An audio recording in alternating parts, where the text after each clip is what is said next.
To school friends everywhere. Happiness. Good health. Friendship. Long life. Skol. À tous les collègues du monde.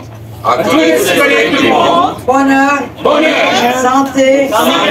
Amitié. Longue vie. Skol.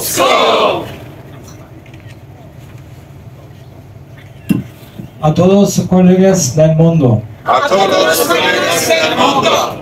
Felicidad. Salud. Amistad. Larga vida.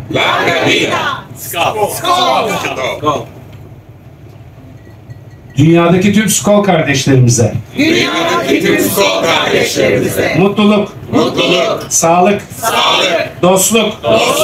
Uzun ömürler. Skal. En güzeli Skol. Teşekkür ediyoruz. Çok teşekkür ederiz. Afiyet olsun.